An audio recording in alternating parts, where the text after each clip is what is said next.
All, this is Dr. Mubin Sayed from drbeen.com. Welcome to one more show. So this is a very important topic, near and dear to my heart, just from a mechanism point of view. Then you heard a few days ago my interview with Dr. Corey that we were doing together, and Dr. Paul Merrick called in it, and he was talking about the possibility of spike protein expressed on endothelial cells. And then there were some more discussions afterwards. So I thought this is something that we should discuss as well. I have done a talk in the past about the MHC1 and MHC2 loading. That will be an interesting talk to listen to kind of add to this topic today. Today's topic is going to be more casual discussion for why it is not possible for an endothelial cell to express spike protein. And there is an important thing over here, expressing spike protein. And that's what we're going to talk about. I hope that you would like this topic. Lisa says, love your channel. Thank you very much. Hello, everyone. Lonnie says, really enjoyed your interviews. Thank you very much. Michelle is here. Hello. Carolyn is here. Hello. Arun is here. Hello. Siddhartha is here after a long time. Hey, Siddhartha, how are you? And there are so many folks. Hello to everyone. Let's start a discussion. This is a very important topic. And this topic is important for a general understanding of the immune system as well. So let's do this.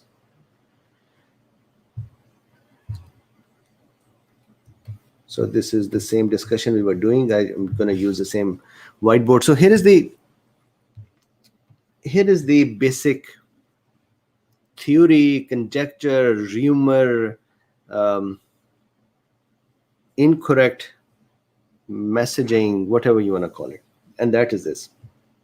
Let's say here we have a blood vessel, and we have opened it up to see inside the blood vessel. And we know that blood vessels have endothelial cells in them. And so endothelial cells are facing inside. So let's say here is an endothelial cell. This is an other endothelial cell. Endothelial cells can be thought of like fried eggs. So they're cells that are like this, and they have a nucleus projecting from their center. So they kind of look like a fried egg. These are endothelial cells, and many of these endothelial cells, they would sit together to form the walls of the blood vessels. And so let's say this bunch of endothelial cell everywhere are going to form the walls. Between the endothelial cells can be gaps, for example, in capillaries. And under the endothelial cell is something called a basement membrane.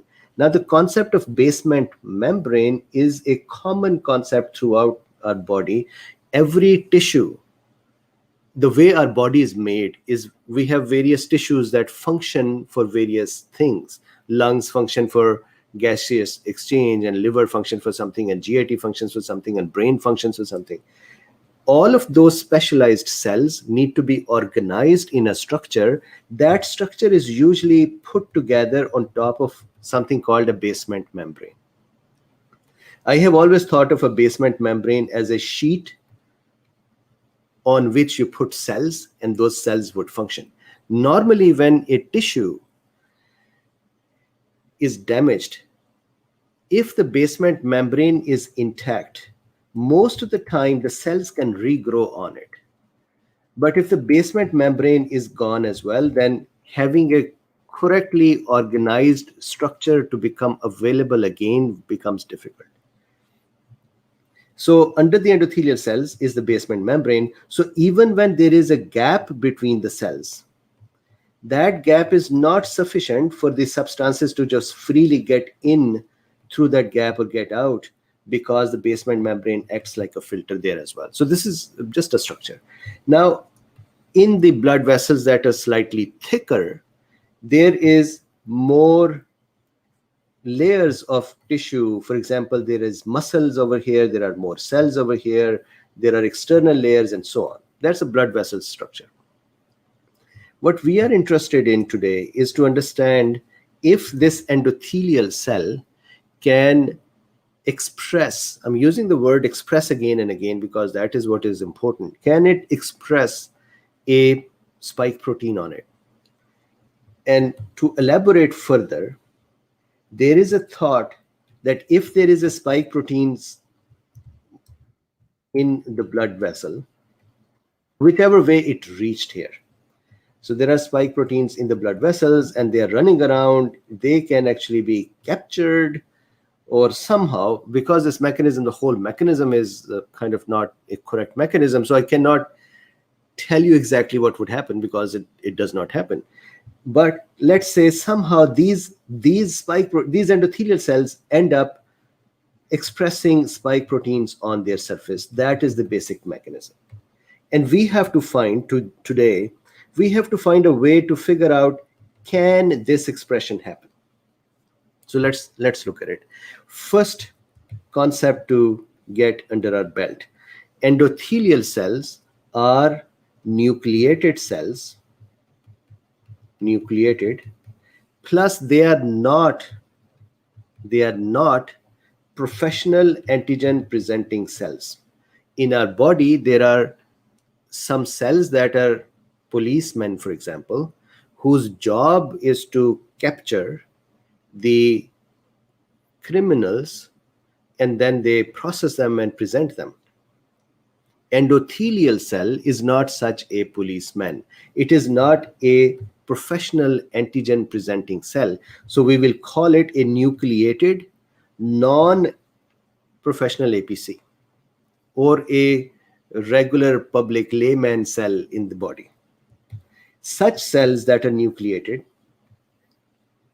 and are not professional antigen presenting cell can present antigens on their surface.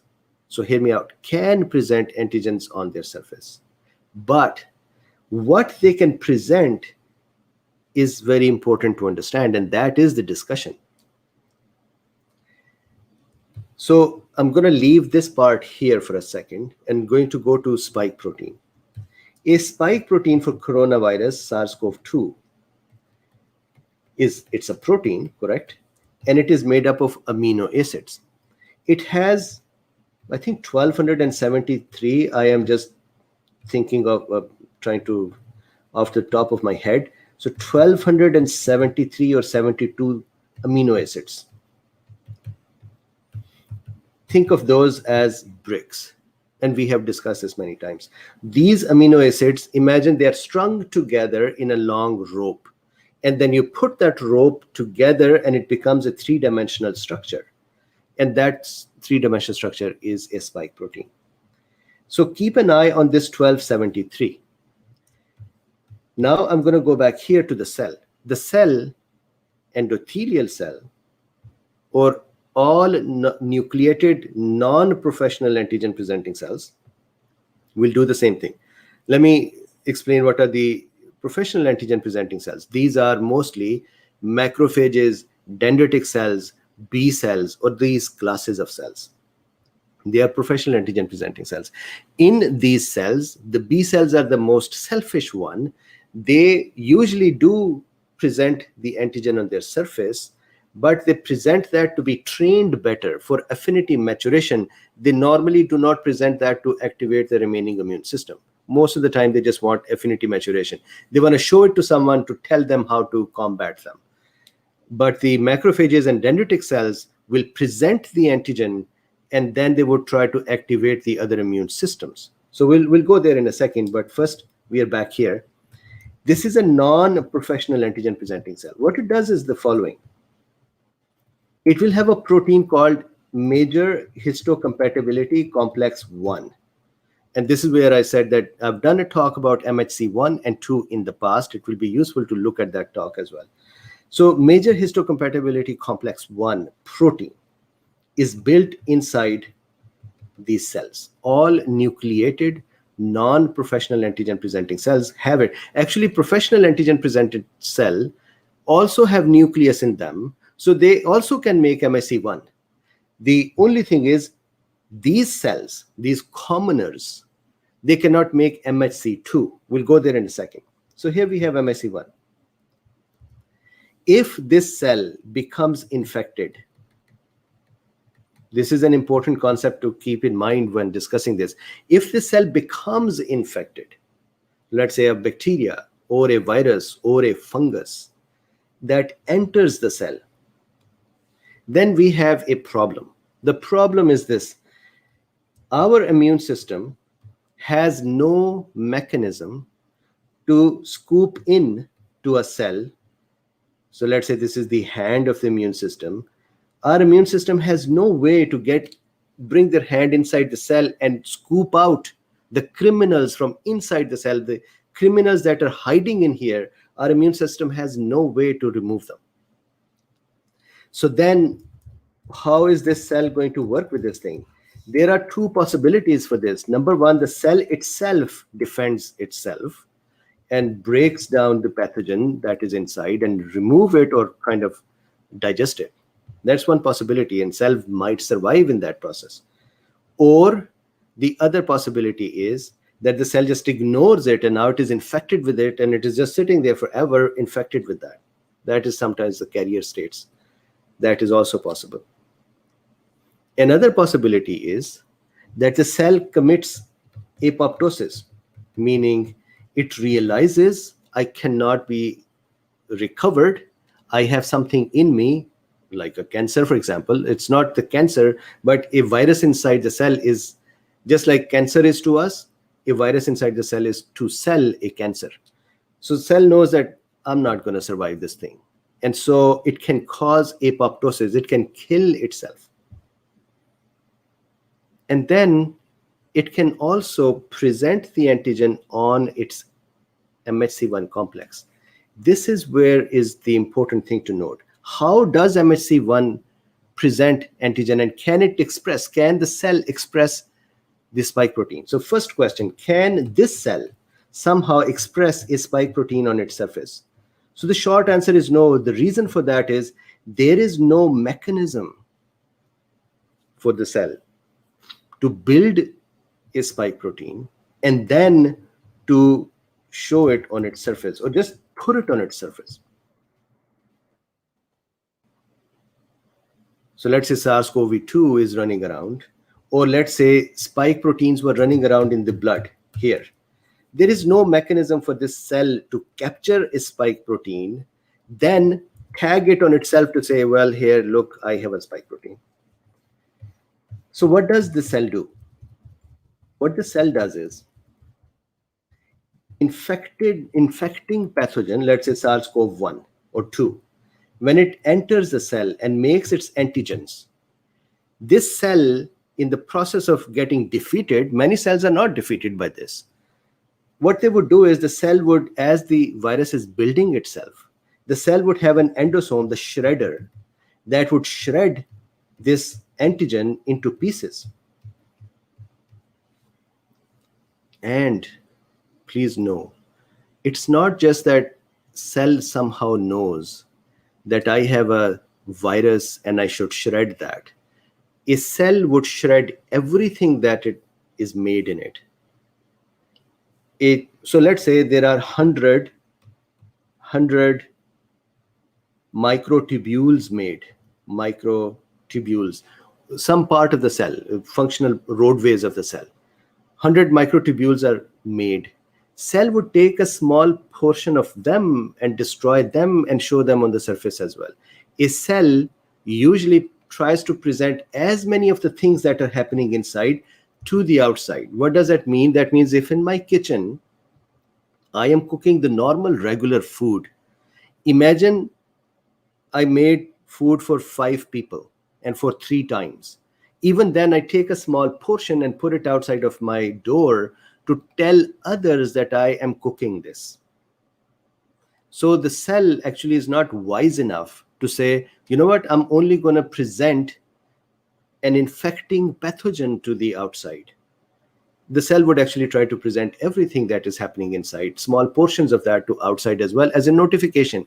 And immune system cells, the T cells, are actually trained to ignore everything that happens normally in our cells. That is part of the training that happens in thymus. If an immune system cell, a T cell, attacks a cell of our own and does not recognize our own proteins, then that T cell is usually killed in the thymus.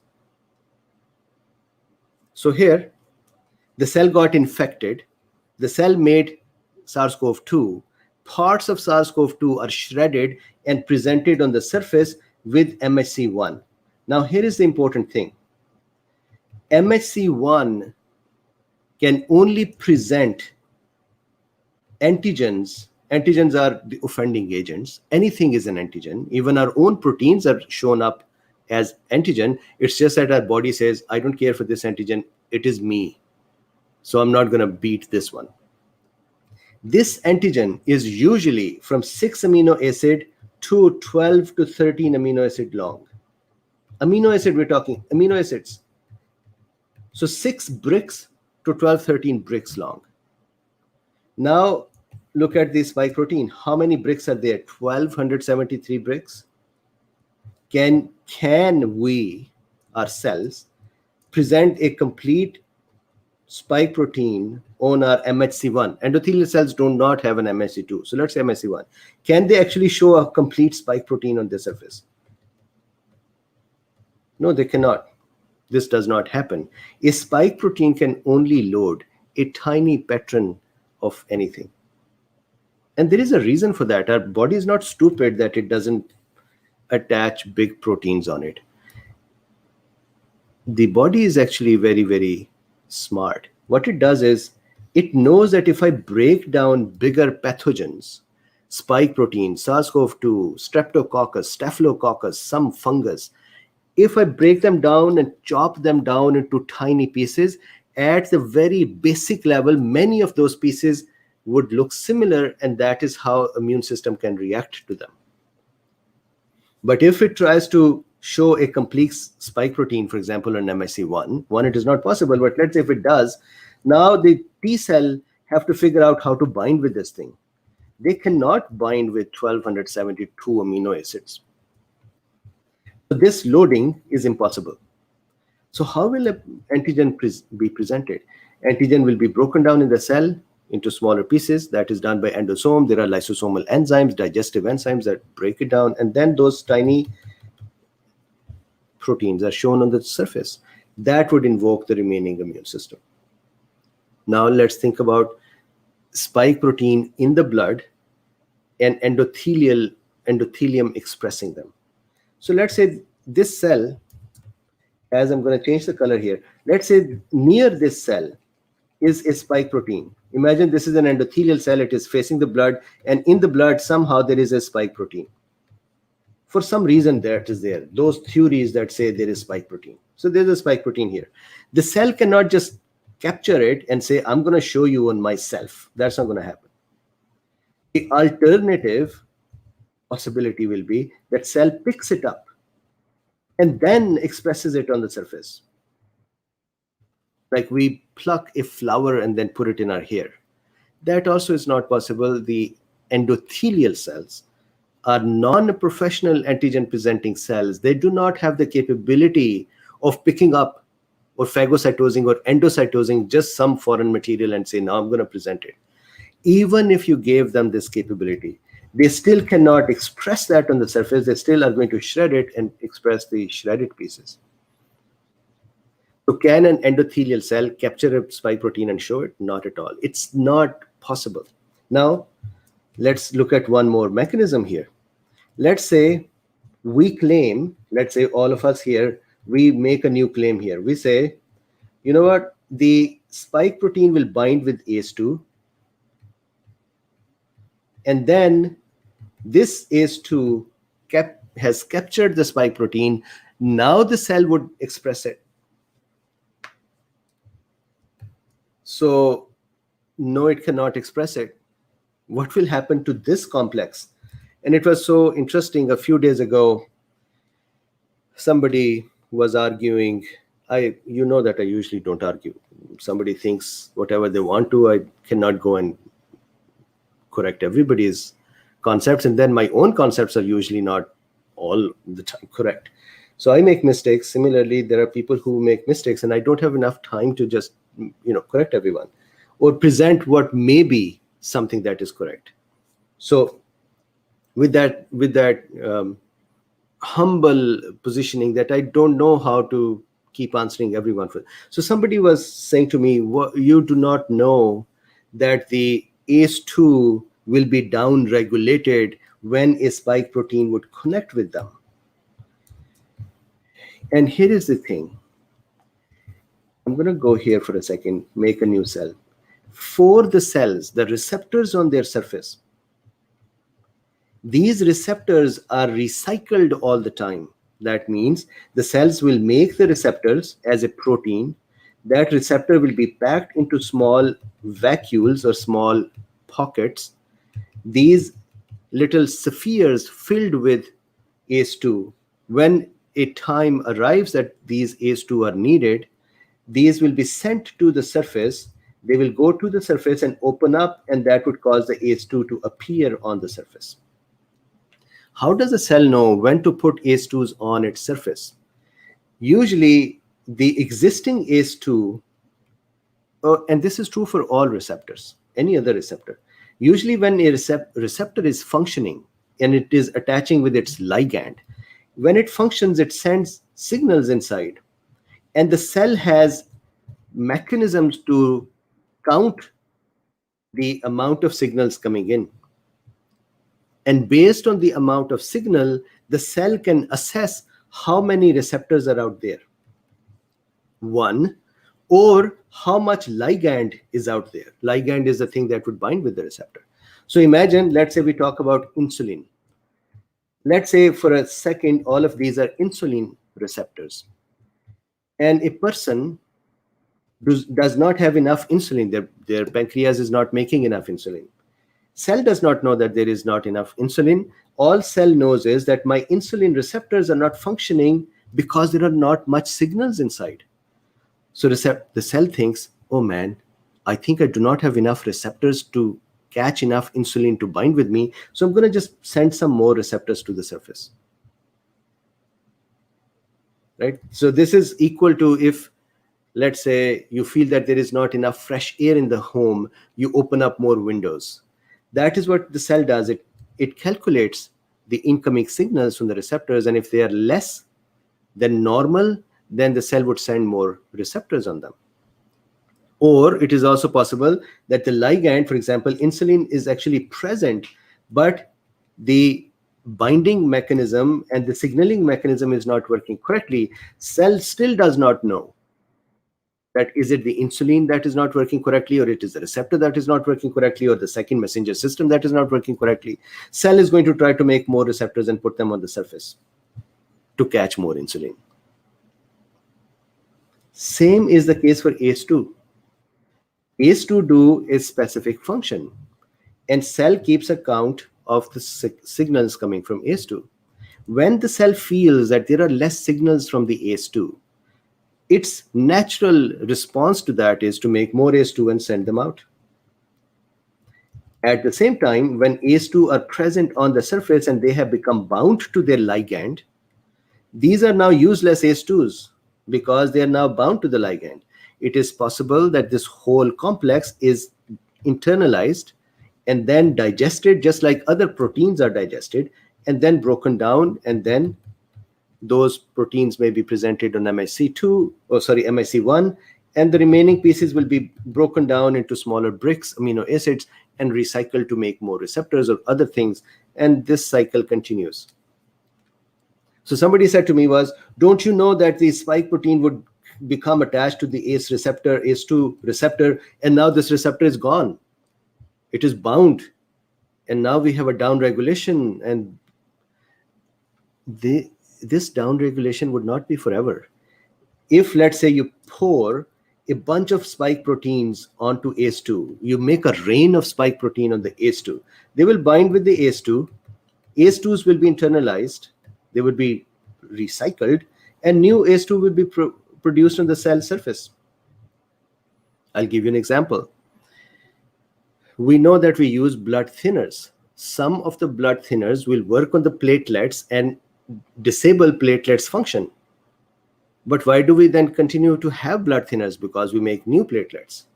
Similarly, when we use insulin, why do we have to keep giving insulin to a person? Wasn't this enough that we gave them insulin once and they are now attached to the receptors and done? No, because that insulin and receptor binding is temporary, and the receptor will be removed, and then the new receptor will be produced, and the new receptor needs new insulin now. So even if the receptor is down regulated or brought in, then the new receptors will be out. So now let's think about this as well. Let's say this was a cell, and near the cell, let's make an ACE2 over here. Near the cell was a spike protein. It got bound to the ACE2, and it did some activity. It may have caused a second messenger system that may have caused abnormality in cell function that could be called a cytotoxic action. But what is going to happen to this guy? This complex will be most likely internalized, digested, broken down. Now, can this spike protein be expressed on the surface? No, it's going to be shredded down as well by the lysosomes. And what is going to be presented on the surface is going to be on MHC1 some tiny pieces of this spike protein. So there can be no mechanism other than, and this is also a conspiracy theory. This was promoted by a person, I sometimes use her name, she's from Europe, and she had said, inside the nucleus, we will have our gene changed by the vaccines. Because we'll have a changed gene, somehow this gene will cause proteins to be formed that would become part of the normal cell, and they would just be expressed on the surface. So let's say if this would happen, that this spike protein has become part of us. Somehow we've changed cells, and it has become part of us. If it has become part of us, then an immune system cell must look at it and say, oh, I understand, this is self. In medical terms, we call the things that immune system ignore, we call them self. So it looks at this and says, well, this is self. I'm not going to do anything to it. And that is called anergy, A-N-E-R-G-Y. Anergy means quiescence of the immune system ignoring something to say, well, I'm okay with this is fine. The cell becomes anergic. This could be a T cell, this could be other cells. Now, if, according to her, once the cell becomes anergic, that allows our immune system to just, this protein gene change to just continue to make spike proteins and attach them on our surface.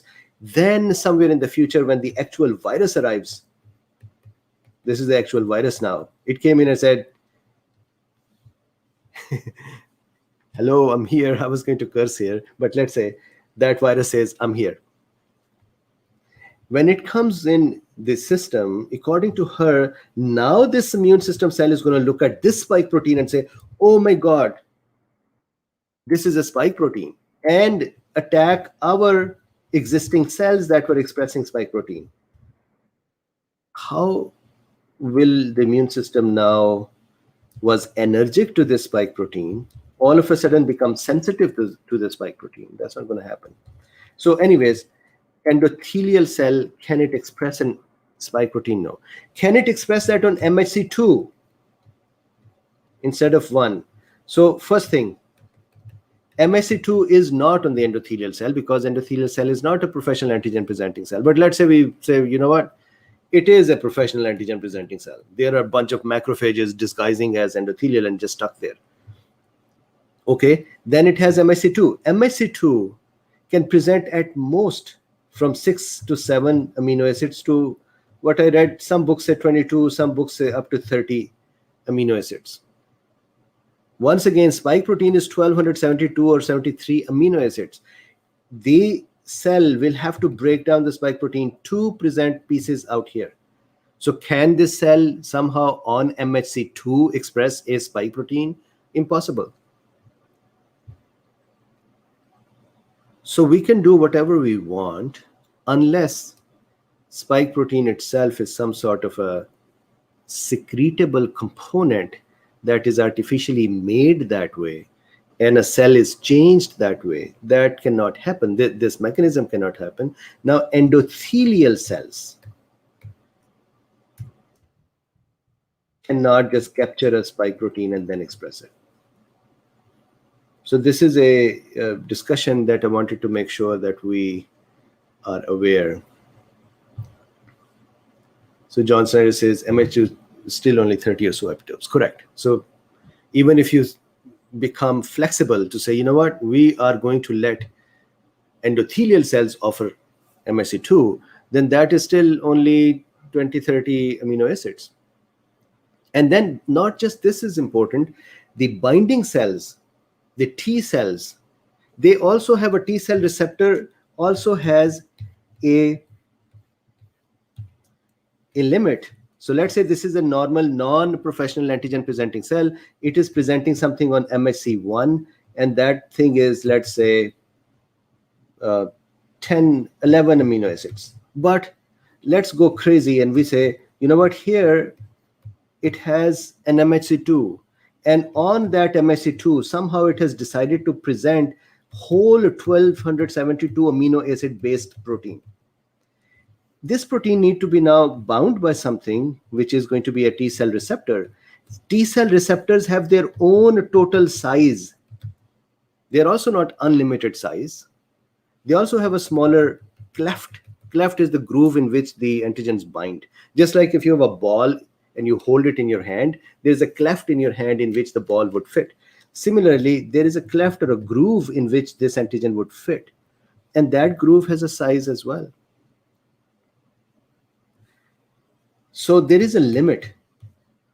And for that limit, our body has a complete set of machinery to break up things to kind of adhere to that limit and work with that. So can a spike protein be on an endothelial cell expressed? No. Now, if somebody said to me that, hey, all I want is, forget about how I present the mechanisms, all I want is for us to figure out, can a spike protein be cytotoxic to an endothelial cell? If this is the question, then we can do that. How can we do that? We know we did one study where if you attach something like a spike protein to a ACE2 receptor, there's going to be internal signaling mechanism that can reduce the interferon production by the cell, and all cells can produce interferon to protect themselves. When the interferon production is down, this cell is now less protected. Not that the spike protein is killing it, but the cell itself is now less protected. And that is how the spike protein can behave like a cytotoxic thing. Or the signaling mechanism can reduce the nitric oxide production by the endothelial cell. And we did this in detail.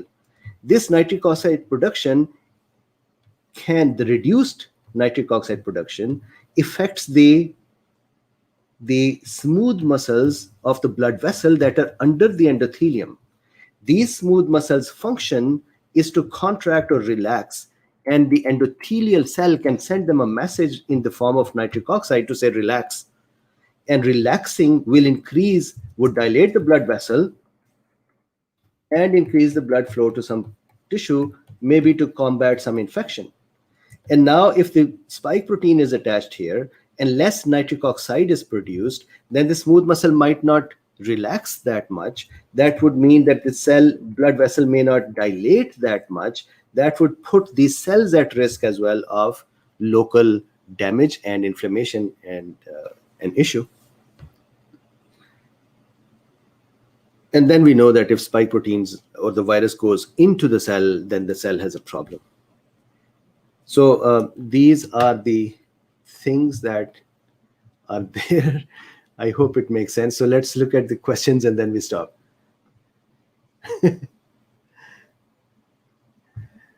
So France says, that looks like a UFO. We are getting endocrinated again. Where is John? Sorry.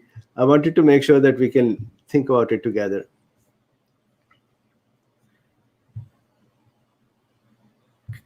Christy says, definitely listening to this again. Professional antigen presenting cell. So let me just add one more thing here. So this is endothelial cell. Compare that to the professional antigen presenting cell, let's say a macrophage. Macrophage or a dendritic cell or a B cell, they actually have specific receptors. Those receptors these are called toll-like receptors, or the PAMPs, or the pattern associated, some molecular pattern PAMPs are pattern associated something. So they would actually notice the SARS-CoVs or the spike proteins, and they would bind them and they would eat them up in the form of endocytosis or phagocytosis, and they'll bring them in, and then they would digest them. They would bind a lysosomal vacuole there, then they would digest it, then they would load them on MHC2, and then they'll present them on the surface. But again, the rules are the same. The MHC2 usually can go up to 30 amino acids.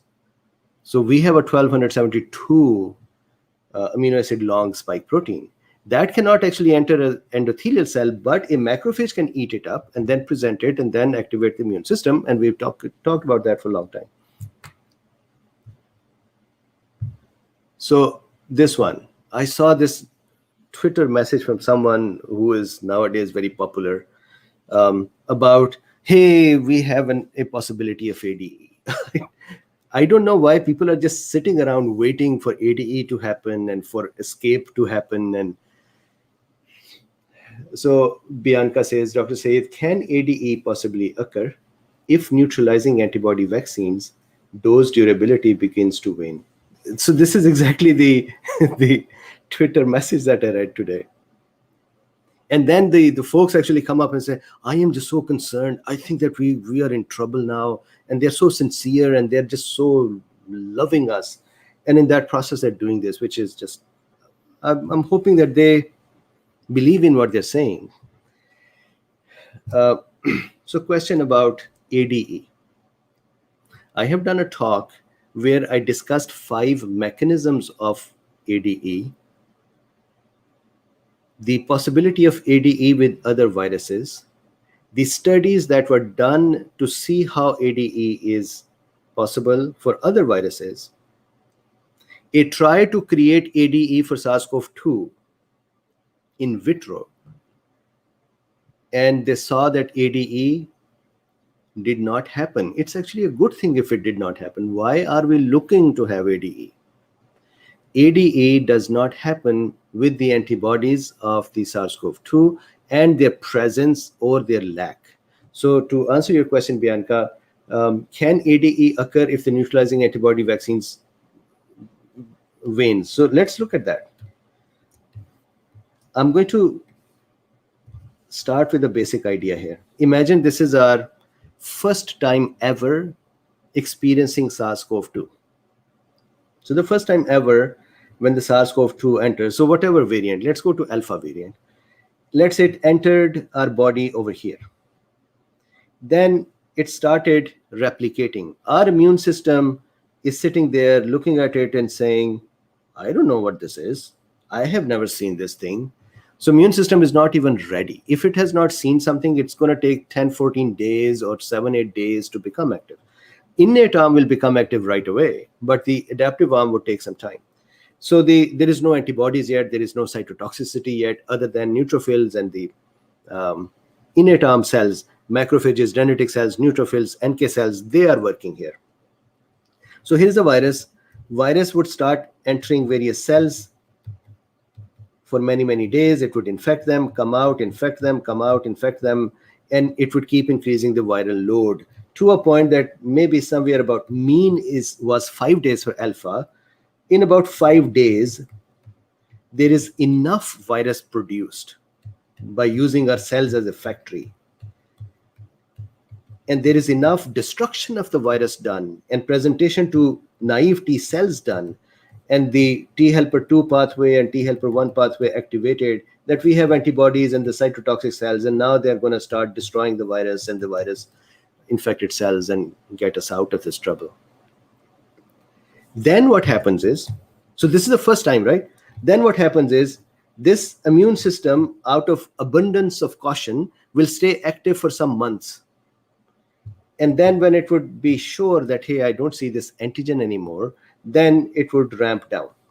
It will put away some memory cells, and the antibodies and those things are brought down, and we have now gone to a baseline. Good. We don't want antibodies to be produced forever. And our immune system did us a favor of producing them for 2-3 months. What else do we want? The virus is gone, but immune system still kept helping. Now, let's say the question now becomes, what do you mean by waning? If we say this is waning, then we know that there is a corresponding memory cells that are made, set of memory cells, and they are put away in bone marrow, they are put away in the inflamed areas, and they are just there. When the infection occurs again, now this can happen because of the vaccine too. So let's say when the infection happens again, or the antigen arrives again. Sorry, let me just turn this HEPA filter off. Okay, so when the infection arrives again, then what would happen? These guys will start dividing. That is the proliferation. They'll then become more and more active and more specific, and that is differentiation. And they'll start fighting the pathogen, and they'll take care of it. So waning does not mean anything, because all this means is that the immune system said, fine, this particular thing, I'm not worried about it. I'm going to go to sleep. Now, will the ADE occur here? No.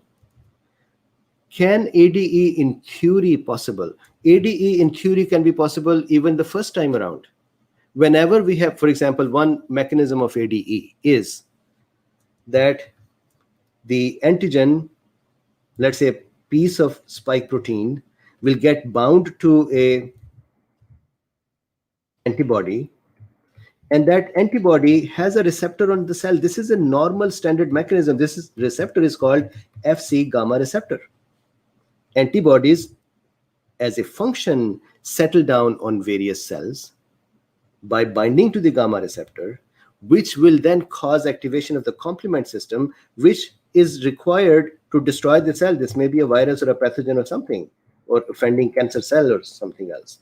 Similarly, antibodies can bind with macrophages, and that is a function because macrophage would then eat up the antibody with the antigen and digest them and break them apart. This is function of the immune system, normal function.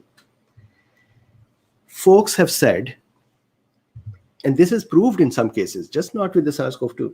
Folks have said that, hey, researchers, that, hey, when in some cases, when an antibody is holding on to a pathogen and it sits on a macrophage and this complex is internalized, the pathogen can escape from inside the jail and infect this macrophage and destroy it. Has that happened with SARS-CoV-2? No. Why not? Does it not get internalized? It does. But so far, fortunate for us, SARS-CoV-2 has not learned a way to escape from the phagocytic vacuole. Some pathogens have. For example, Bacillus anthracis, the one that causes anthrax. Bacillus anthracis actually waits for us to eat it up, our macrophage. And when macrophage is trying to acidify and kill it, that is its trigger, which turns it on to start destroying the cell. So when we, in our innocence, start baking it, anthracis wakes up and says, oh, my time to become active. And thank you very much for these acids. I'm going to use them to become active.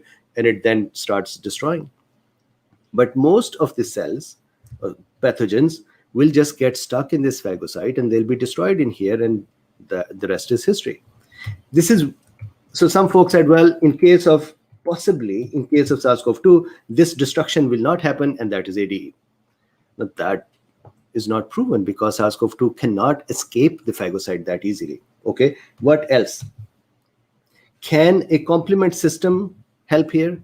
There is another mechanism that says that the pathogen will be coated by complement.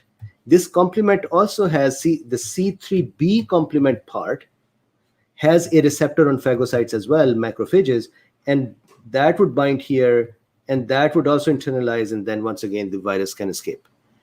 Has that happened with SARS-CoV-2? No. Then there are 3 more mechanisms that antibody together with complement, various combinations, can eventually act the same way. So that is, Bianca, that is not seen. So this idea that somehow the antibody reduction or waning will end up causing the ADE is kind of a joke. And let's actually give it a merit to say, yes, this would happen. So let's say when the body has gone to waning, in the waning stage here, waning. So this is Luffy. He has a little bell on him nowadays because he wants to go out all the time. So waning. Let's say when this happens, our immune system is not able to produce more antibodies. If it is not able to produce more antibodies, then the virus becomes altogether a new virus for us. It's a SARS-CoV-2, and the normal behavior of experiencing the virus, then taking 7-10 days to become active about it and respond to it, that would happen. Now, is this possible that we are producing a smaller number of antibodies, tiny number of antibodies, instead of 1 million, let's say we make 1,000. And somehow lesser antibodies is a trigger for the immune system to do an ADE. That's actually not possible. Actually, so when I talk with some folks, they become annoyed with this. Actually, a possibility of ADE is more when actual infection occurs. So if somebody really wants ADE, look, what is the need? How would ADE occur? ADE would occur in these theories that there is a pathogen, some antigen. Second part, ADE would occur when there are antibodies. Third part, ADE would occur when this complex is sitting around outside so that the immune system can pick it up. And fourth will be then the infection. Now tell me this, if the antibodies have not waned after the natural infection or vaccine, are they not more in number at that time? If an infection happens again, recurs, isn't this that now we will have more of those complexes because there are more antibodies? And when there are more antibodies attached to the virus, these viruses cannot now get into the cell. Now this becomes a complex that can go in through the ADE mechanisms. So actually, the folks who say, don't take a vaccine, just take the actual infection, they are actually causing, from a mechanism point of view, they are causing people to get more ADE compared to with the vaccines or natural infections response. So this, luckily for us, this just is not happening. Fortunate. If it started happening, we'll be in trouble. So hopefully that answers that question. Texas says, Luffy saying paw in cool beans, absolutely. Like,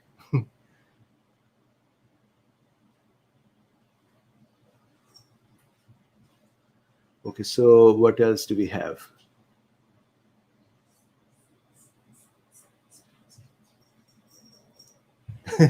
Francis' problem is Luffy is loader than any known bells. Yes, so he wants to go out, so now he has bell on him. Roller Girl says Luffy seconds that motion. Let's see.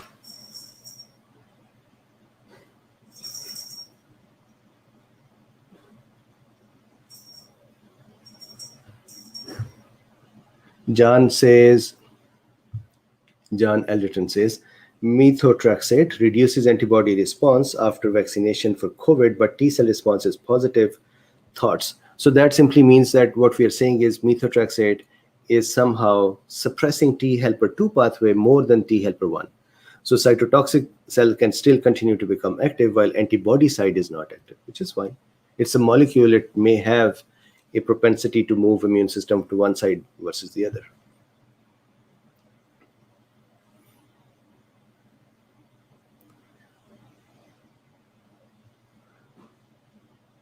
Barbara says we love Luffy. And Barbara, thank you very much for Lotus's pictures. We saw Lotus today.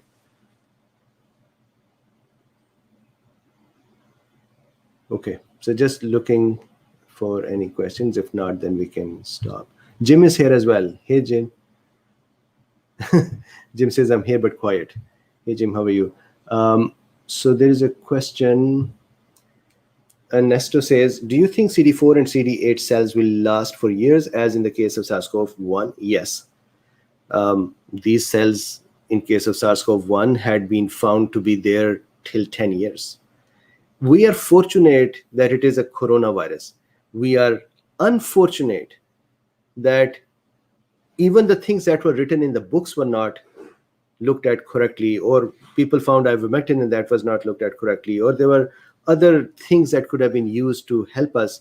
And I think these organizations found this time to exercise their ego, plus some of the companies wanted to earn money. So they found this to be a brilliant time to earn money, and we got stuck and had lots of damage. So this sound that you're hearing, this is my wife now playing with Luffy to keep him engaged. So yes, we are lucky that it isn't coronavirus. Coronaviruses have some inherent weakness in them. Again, this thing has actually destroyed us. So many deaths. So I'm not saying that somehow this is weaker. This version is bad, but still it can be contained because, number one, it has a proofreader in it. It cannot mutate that fast. And this continuous bell of mutation is really people keeping their viewership going, and newspapers getting their people harassed and fear-mongered, and just going to them again and again to say, okay, now which variant is going to do what to us. I'm already seeing people now talking about Lambda, and you would see soon some Delta switching to Lambda, or Delta's new version that is coming up. So that's one. Second is the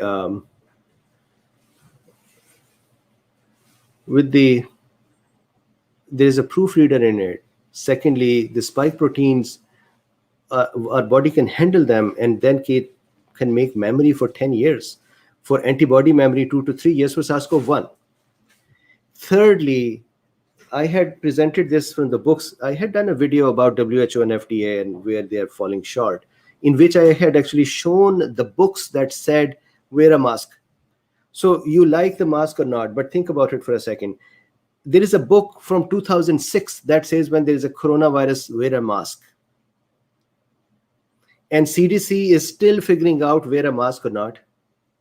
So there are just those weird things.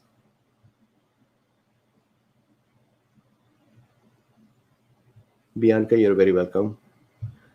We actually, they tried to, in the research lab, they tried to create ADE scenario. I can only thank our lucky stars that they were not successful in creating it.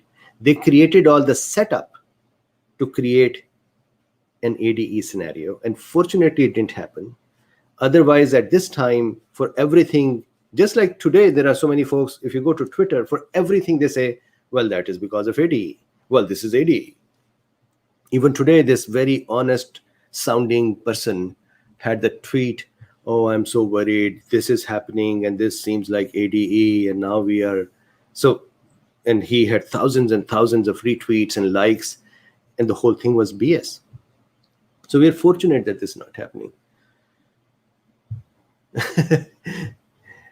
Tweety Bear says, what is ADE? Antibody-dependent enhancement. So the basic concept is, and it happens in some cases of viruses, that when we make antibodies against a virus, that actually becomes a vehicle for virus to bind to that antibody. And then antibody, because it is a special protein in us, that antibody has certain passes for it to go into certain cells. Just like people have security clearance passes for certain buildings. Antibody has those passes. So now antibody is stuck with the virus, and it has a pass to get into a macrophage, and it goes in there, and the virus goes in there, and now we are in trouble. Fortunately, SARS-CoV-2 virus cannot escape the jail in which it. So what happens is, in our body, when we pick up an antibody and a pathogen together, when we let them come in the building, we wrap them in a plastic wrapper and then bring them in. And then we beat them up and we make small pieces of them. Then we open them. And some pathogens can actually escape that wrapper and cause infection inside the building. SARS-CoV-2 is not able to do that. So that's a lucky thing.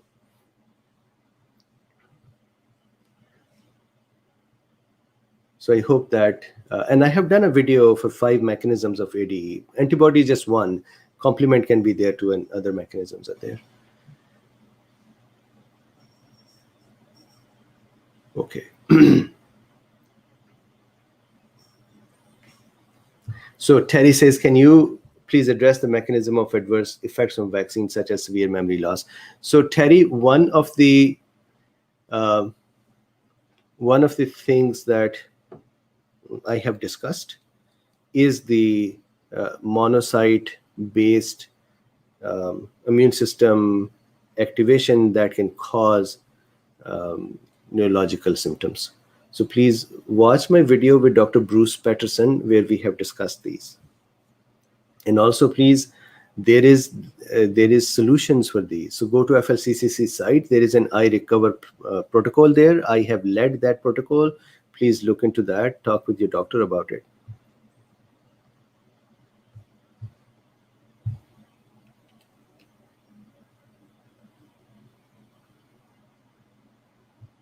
Holy Stewart says, what about the gain of function? That means we are not looking at that, are we? We have many that have fully vaxxed people who got sick. So number one, there may be gain of function. We are looking at a coronavirus that is so much more capable than the other coronaviruses. So from that point of view, does it have some functional gain to it? Yes. Now, the second part of your question here, what about the gain of function? We are not looking at that, are we? We have many that have fully vaxxed. So having a fully vaccinated person becoming sick is nothing new. An infected person can become infected again. Don't we get cold every year? Do we expect that cold would occur once and then it would go away? Similarly, the coronavirus infection can occur again. The reason for that is that our immune system takes some time to wake up and respond, and during that time, coronavirus can cause some infection. That is the same case with the one infection and then reinfection after natural infection, or vaccine and infection. So this concept that somehow, and I despise those doctors who are saying that don't get a vaccine, go get natural infection.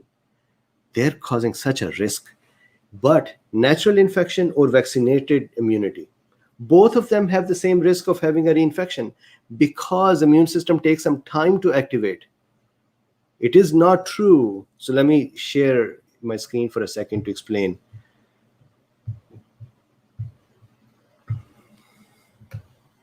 So look, infected here or vaccinated here, whichever way, they're same. Infected has a problem that they can die as well. So we should try not to become infected. So folks who are saying just let the infection happen, that they're just very irresponsible. So vaccinated, infected, something happened here. Virus got exposed. It takes a few days, 2 days, 5 days, depending upon the variant. Then after that, some days later, our immune system becomes ready. And it attacks the virus. And let's say we are healthy, or somehow we have genetic predisposition not to become severe. And this is nothing to do with I am healthy and my T cell and my body is somehow going to survive, save me. Well, if that was the case, then why are people dying? And not just from these coronavirus, why are people dying from the other pathogens? So that's just an incorrect way of looking at things. Our immune system is, if that was that wise, why will we have autoimmune problems? Our immune system kills us sometimes. So anyways, back here, immune system becomes ready. So when the immune system has become ready, it would work. And it would work for, let's say, it becomes ready here and it creates IgG for 2 to 3 months, and then it ramps down. And same time for, let's say, cytotoxic T cells as well. Now, fully vaccinated people, I am, let's say, vaccinated or infected. If during this time, when the immune system is ready and active and actively making antibodies, if the virus appears again, it will be decimated, the virus, and we would not even know. Just like during the actual infection, virus is appearing again and again, and we just destroy it. So if it appears here, let's say a month later, it can appear. There would be some IgAs in our mouth that would bind to it and try that it does not get into our cells. If you do a swab, you would see the virus there. So you'll say, well, the person is positive again. That is a failure of infection, or that is a failure of vaccine? No. I'm talking about healthy people. They can be immunocompromised who cannot handle it that well, let's say. Now, when we reach a point where the immune system has actually gone down to a quiet state, and then infection happens again here. Now, vaccinated or infected and recovered, convalesced, both of them can have a few days of symptoms, and depending upon their own body state, they could even die with this. They could even end up in hospital. The question is, what is the percentage? What is the protection? And again, I am not being a pro-vax or anti-vax over here. I am talking about vaccination-generated immunity or infection-generated immunity. They both have similar behavior. So I think that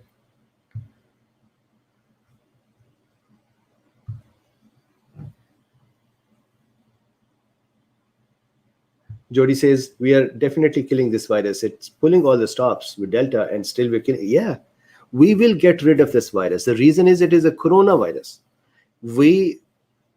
Coronavirus is, once again, fortunately, they have proofreaders. They do not mutate that fast like a flu virus. Secondly, we have vaccines, we have infections. It is a new virus for us. Did somebody tamper with the virus to make new? Maybe, I don't know. But for us, for me here, let's say if I assume today that, hey, somebody in some lab manufactured it, fine. Does it change my situation? It doesn't, unless they would give us an antidote. I think the antidote is ivermectin. We don't have it available. There is so much resistance to it. So let's forget about that. Does it change my situation that I say this is from a lab or not? No. So I still have to be practical about it to see how do I protect myself. So you're correct. We are going to get rid of this one. Terry, you're very welcome. Westfield says, thank you, Drbeen, for your optimism and your facts and your science. A rare trait. Thank you very much. Thank you for being here.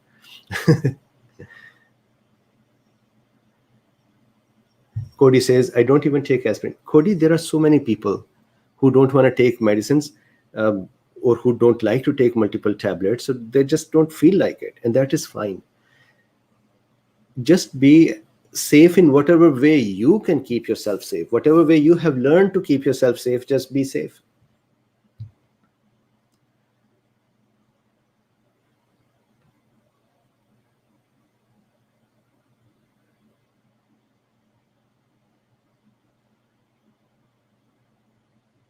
So the DESI says the CDC data for healthy K-12 aged population, healthy K-12 shows 0 deaths. Why are states requiring vaccination for those children, knowing the risk reward is so high? So DESI, if you look at all of my 15 months topics, you would see one interesting thing in them, and that is I have never tried to indulge in something I cannot control. May that be politics or religion or beliefs or drugs or opposition or lack of leadership from CDCs, FDAs, WHOs. I've never wasted time on that. What I have done is always to say, okay, how can we be safe? What can we do to continue to be as safe as possible? Maybe this still is not sufficient, but what is that we can do? And so I have been discussing it. This is out of my control. So let's say I use your data as a fact that you are seeing it from. If the fact is that the K-12 age children have 0 deaths, then yeah, the CDC should come out and say, hey, this is what we're seeing. Don't need to vaccinate. Go ahead. That I can make this comment, but that's about it. I cannot even go beyond that. So I try to not waste my time or Cool Beans' time for those things that I can't control. I sometimes rant about it, but then I stop.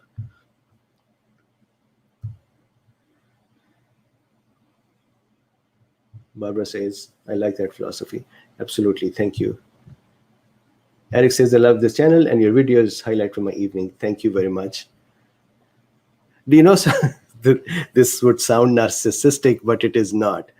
Sometimes I just turn on my own videos and listen to some of my own talks. It refreshes my mind for the content.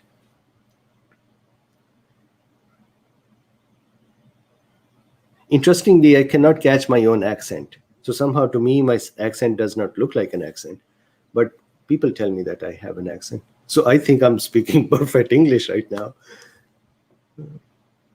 Holy says, thank you for so much for answering my question. It is very hard. So many voices. I get it first. Still have a hard time believing, but take herbs. I'm not around anyone. I say at home. You're very welcome.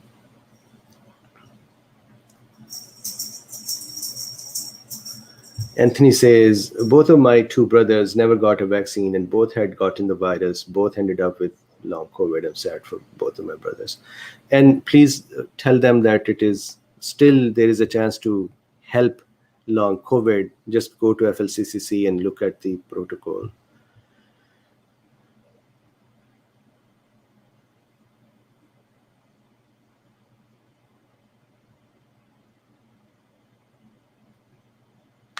Luis Grande says, I forgot to ask before, statins prevent cells from adhering to blood vessel epithelium, blood vessel endothelium. Which cells from adhering to them? Are you talking about pathogen? Do statins also help break free ones already bound via ligand? Are you talking about the virus attached to ACE2? Because it's endothelium, but generally they cannot break. If we're talking about the virus attached to ACE2, statins cannot do anything to it.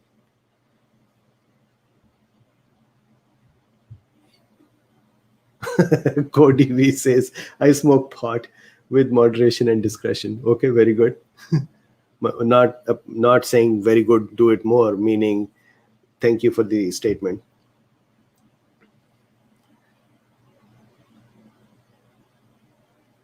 Jackie says, yeah, absolutely.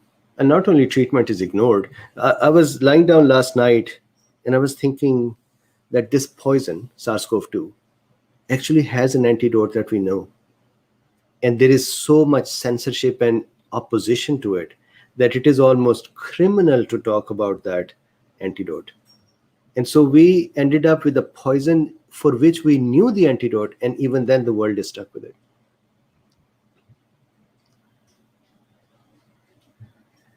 Mrs. Richter says, if we prophylax with ivermectin, then get COVID, and then with ivermectin, we still build up antibodies? Yes.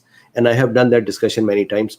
Ivermectin has no mechanism that interferes with the immune system's activity. If I can very quickly show it to you, I've done this discussion many times. Here is a cell. Ivermectin is sitting in it. This little dot is ivermectin. And this is the cell nucleus. And here is the virus. Right? First, ivermectin, let's make that little dot, ivermectin man, outside as well. First, we know that from a computer model in silico study, which some people say, hey, we are not very much fond of in silico. That's just like animal studies as well, that some people are not. Oh, well. In silico studies have shown that ivermectin can bind with the protein, SARS-CoV-2 spike, which means it kind of hinders its attaching to the cell. So good. Now, this attachment, if it was 100%, that there will be no entry of this virus into the cell, then we would have no antibodies. If the no phagocyte can pick it up, if nothing can pick it up, then there'll be no antibodies, but that's not the case. Virus do enter the cell even in the presence of ivermectin. Virus is eaten up by the macrophages even in the presence of ivermectin, and immune system will respond. Now, once the virus is inside, virus is broken down, it is trying to make more viruses. At the same time, the pieces are broken down, they're presented on the surface. In this process, one function inside which ivermectin hinders is viral RDRP. And when it hinders that, that doesn't reduce the virus from, meaning doesn't block the virus from altogether replicating. Replication and load is reduced. That means it is still going to be presented on the surface. So RDRP is reduced, 3-chymotrypsin-like protease is reduced, or MPRO we call it. That is reduced. Then the importin alpha and beta proteins function is reduced. None of them blocks the virus forever or stops it altogether. That means virus is still going to be ending up outside in the antigen as an antigen presented on the spike protein, activating the immune system and helping make the antibodies. So we'll have antibodies.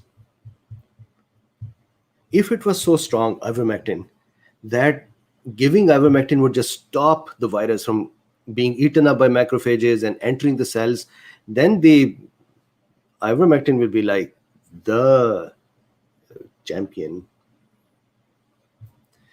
Sama and Sri Joy Ghosh says, which is the best vaccine for young adult males with no health problems? Difficult question to answer for me. What I know is the following. Under 30 years of age, Moderna vaccine can, in rare cases, cause cardiac inflammation. So it really depends where you are, how good is your doctor, how fast would they react. Otherwise, Moderna, and I love Moderna or Pfizer or messenger RNA vaccines. I dislike adenovirus-based vaccines. So I would prefer messenger RNA, but that has known to cause inflammation in people under 30 years of age. And especially 50% of the cases of inflammation were found to be in children up to 18, 19 years of age, who were total 9% population of the vaccination. So that means there's a higher percentage as the age becomes lower. So maybe adenovirus-based is better, maybe inactivated is better. So again, I cannot make a decision, but this is the data.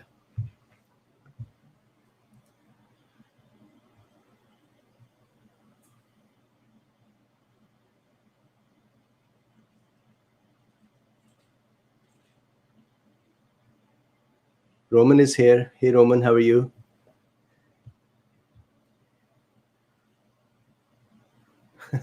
John Doe says not almost. Yeah, that's correct. So Jim S says, do the spike proteins created with the shot cause microclots in the capillaries? So depends if you want to create an in vitro state where you would put vaccine spike proteins, pour them over active endothelial cells, not let the endothelial cell go anywhere, not let the spike proteins go, and just force them to be together, then they can cause cytotoxicity.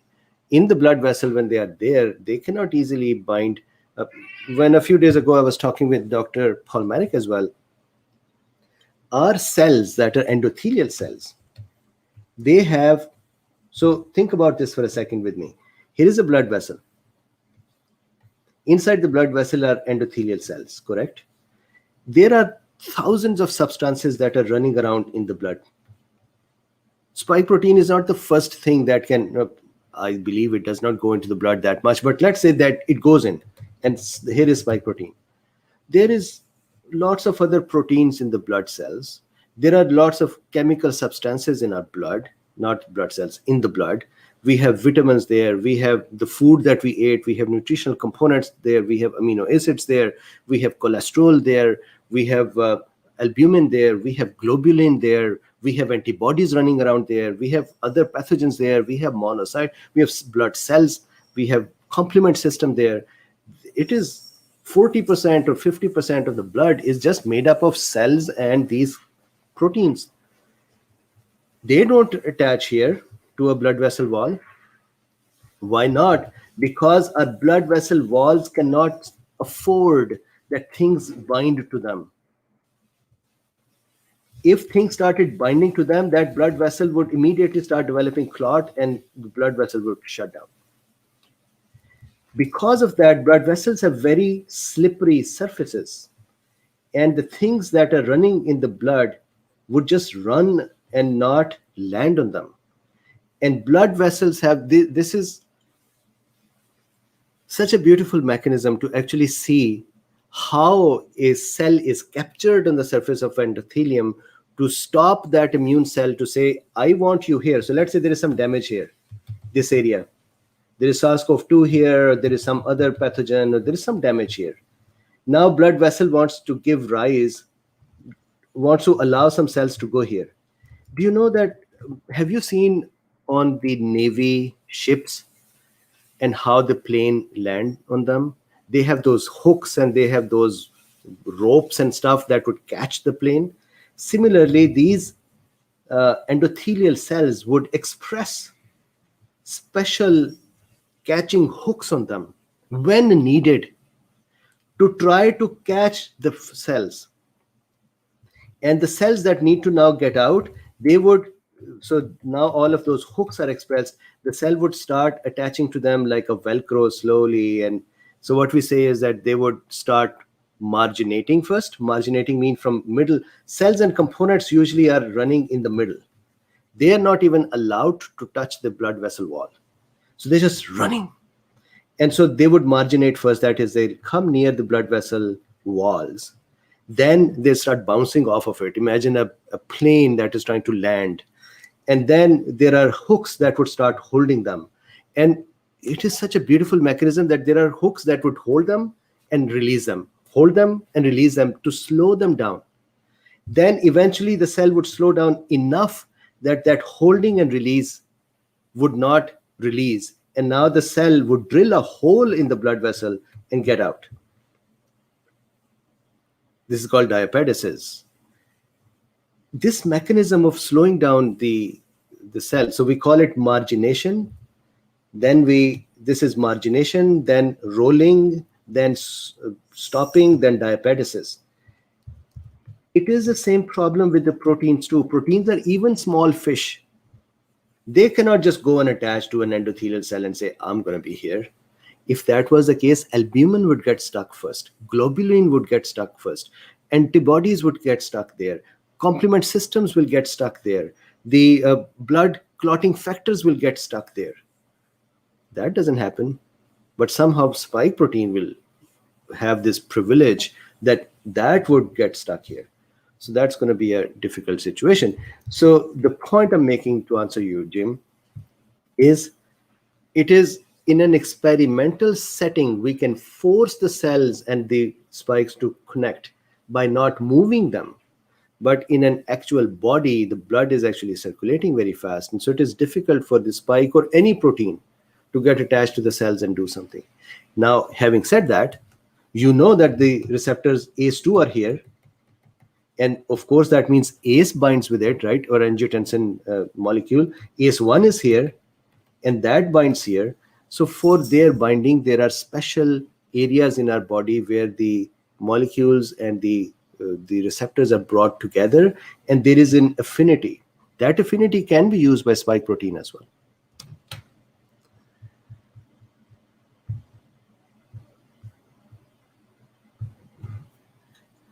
So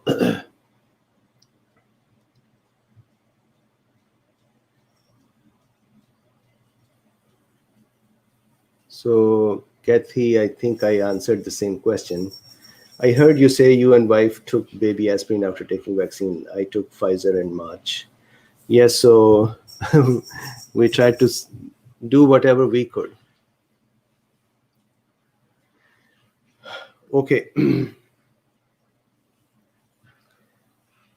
So do me a favor, please like, subscribe, and share. And if you would like to support this work, if you like this work and you want to support it, There are links in the description. You can support it via PayPal. You can buy me a coffee, or you can be a patron. Thank you very much, and I would see you tomorrow. Bye-bye for now.